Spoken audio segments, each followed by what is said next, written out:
preservation of video games is a phenomenon that is not difficult to understand the intent and necessity behind. The preservation of media of all kinds comes from the inherent want we have as humans to preserve accounts of the human experience and allow people to consume content that contextualizes different time periods of history. Often, game preservation, like other media, is brought up in a way to preserve nostalgia. The imagery of fathers and mothers passing down their Atari and NES games to their children and experiencing them together is a common visual that often pulls at the heartstrings of its audience. Video game preservation, for the most part, is often thought of in terms of there always being a hard media component to it. However, the early 2000s would completely change this idea, as games were played and experienced differently. Things start to take a turn towards the ephemeral here as games move away from cartridges, discs, and downloads to being hosted on websites that are accessible to the public with an internet connection. The first of these massive multiplayer games to include graphics is a game called Habitat that was launched by Lucasfilm Games. Habitat was released in 1985 and was playable through Quantum Link, an online service for the Commodore 64. The game was the first venture into creating a graphical virtual space that really aimed to connect players together. Its relevance in the context of game preservation, however, comes from the Museum of Art and Digital Entertainment located in Oakland, California, who worked to relaunch the game in 2017. They made history as the first institutional preservation of an online game. The game is now open and accessible to all who wish to continue exploring the virtual world of this Lucasfilm game. But if this was the first forte into the world of preserving online games by actual institutions, then how have other games fared within the continual temporal nature of things on the internet? To focus my research, I plan to do a case study on 3 core early 2000s massive multiplayer online games that were all fairly popular and had fared differently when it comes to the Wild West nature of hosting things on the internet. Watkins, Club Penguin, and Millsbury will be the 3 dissected as they all present unique challenges as to what hosting these virtual spaces truly means and what their legacy will be. The focus has been placed onto children's online games as opposed to other popular 2000s massive multiplayer games like RuneScape or World of Warcraft, for I wanted to specifically target media that would have inherent links towards nostalgia and memory of simpler times due to their age demographics. If parents can remember playing Mario for the first time and wanting to show their kids the same experience, then childhood games of this time also deserve light to be shed on them purely on the perspective that the loss of these games and virtual spaces also amounts to a loss of nostalgia connection that people form with media of their pasts. What's the coolest thing about Webkins? So many pets to choose from! Contest! Decorating my pet's room! The secret code that unlocks Webkins World! Webkins is the defining massive multiplayer children's games of the 2000s due to its toy-to-life model which brought in an overwhelming amount of popularity. The way it worked was that Webkins would sell stuffed animals that could then be redeemed at their site for animals in-game that the player would adopt. A child would need at least one Webkins in order to play on the site, and each additional one would come with added bonuses such as extra rooms in their house or exclusive items. Webkins grew at an exponential rate due to this ingenious model to merge IRL toys with the digital space, and up until 2010 the site attracted over 3 million unique visitors each month. The mass appeal and recognition of Webkins generated enough capital that the original site is still hosted.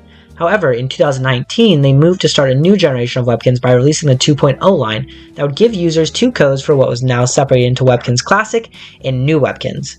We have seen this model before with how RuneScape also runs 2 simultaneous games, New RuneScape and Old RuneScape. This model of preservation of the old format works on a financial level that generates revenues from 2 types of players. You have those who are nostalgic for their childhood wanting to play Webkins with how it originally looked and felt and all their old adopted animals still intact. This keeps an older player base still around playing the game they have loved since childhood, and they build revenue off of ads or players buying membership to unlock things they had previously had. Then, the new Webkins can market to younger kids to get newer player base on their site and make modifications to better fit with the interests of the current generation.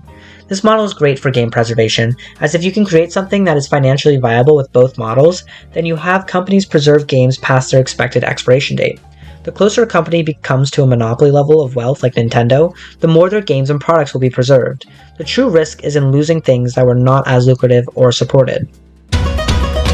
Club Penguin's Our World. We play games for coins. Shop and change up our looks.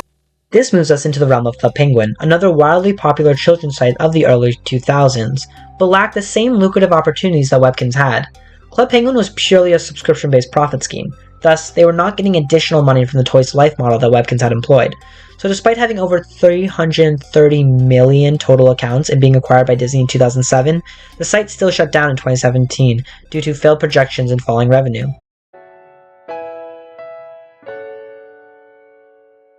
A year-long project named Club Penguin Island was then launched for both computers and smartphones. However, it shut down shortly after a year of it being up. While the site was shut down, Club Penguin was never actually unplayable to the public, for a private server began being hosted for players in February of 2017, a full month before its discontinuation. This server was known as Club Penguin Rewritten, and achieved 1 million users just 9 months after its creation. It was an identical copy to Club Penguin, with the only difference being that everyone was a member and there was no revenue-generating model in place. Since the creation of Club Penguin Rewritten, Disney and Club Penguin have launched numerous legal battles against these private servers, as there exists a legal limbo on whether or not creating and hosting these sites is legal under the Digital Millennium Copyright Act. On May 15th of 2020, Disney was able to get Club Penguin Rewritten shut down due to the Digital Millennium Copyright Act based on concerns around child sexual abuse and child pornography being circulated. While these issues have been rampant problems for massive multiplayer online children's games since their conception, they were able to get the site shut down as Disney and Club Penguin IP were no longer the ones regulating the content and feared that outside sources could not meet up with the quality of standards necessary to prevent this. Even with the shutdown of Club Penguin Rewritten, new Club Penguin released shortly after. Thus, a popular game series such as this that always had so many active players is bound to rebound quickly and have dedicated user base to see it up and running again. While people can be assured that they will have an accessible way to play Club Penguin for the foreseeable future, any shutdowns like these do discourage users who have spent countless hours building up their igloos and outfitting their character, and are less likely to come back if they can expect resets every so often. What makes the Webkinz model so successful is that you can still access your homes and adopted pets from all the way back in 2005. With Club Penguin and Webkinz' popularity, we can expect them to keep being preserved to some capacity by companies or dedicated fans. However, what happens to games that did not have player counts in the hundreds of millions? Millsberry was a General Mills advert game that predated both Club Penguin and Webkinz by about a year, as it was released in 2004. The game had players owning a house in the town of Millsberry, where children could play games at the arcade, trade with other players, and hold yard sales for items in their house. All of the minigames featured include various cereal mascots from the General Mills brand, such as Trix the Rabbit, Lucky the Leprechaun, and Buzzbee. It seems to be a common consensus among the Millsberry community that many people playing as kids did not realize that the game was purely an advertisement for General Mills. We didn't question why all the arcade machines were shaped like cereal boxes. We simply enjoyed the games for what they were. Millsberry's revenue came from the advertising that was done on the site. Thus, there was no membership system that classed users into a caste system. Everyone was equal. November 21st, 2010, the Millsberry Gazette announced that all citizens would be graduating as everyone in town had done so well, exceeding all expectations from game scores to raising money at Grow Good Farm. The game then created a custom yearbook for you that featured a picture of your buddy and home, a bio about your personality, and your favorite 15 items.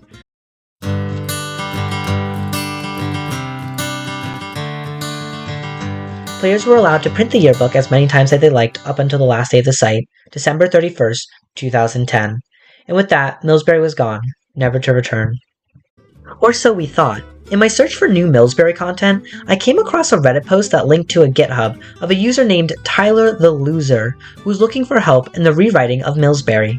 Tyler was looking for aid in this project as the site using Flash Player quickly lowered chances of it ever being brought back. They provided their Discord information on their GitHub and I reached out, but to no response. The last commit to GitHub was over 2 years ago in February of 2021, so it's safe to say that the project seems to be dead for now. But that is not to say that Millsberry will never come back, and maybe someday dedicated fans will band together and finish up what Tyler the Loser had started. But should it even come back? If you had asked me at the beginning of this project that very question, I would have been appalled at any answer, but yes. It was a game from my and many other people's youth, and they would have loved to experience and play again. However, after looking into these 3 models of play, I do not see a world where it could exist in the same form that it once did. Millsberry died prematurely because it never adapted to a pay-to-play model, and it stayed free to the very end.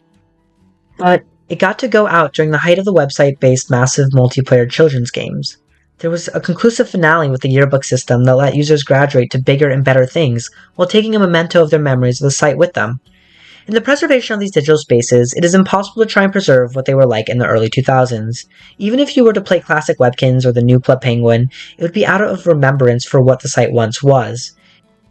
Even in cases of Webkinz, where the site is still legitimately preserved, it will one day go offline as the player base ages and new games flood the popular market of the new generation. By having a conclusive ending, Millsberry was able to go out at a time that did not overstay its welcome, and to prioritize preserving the memories of virtual spaces rather than the actual site or town itself. I believe that there's a space within game preservation that can focus on archiving the memories of virtual spaces, because, at the end of the day, that is what history is. It is these moments and times that can only be relived through the accounts of what it was like, preserved through artifacts and memories, letting us all graduate and move on from what we once had, but still keeping the memories alive through yearbooks and love for the games of the time.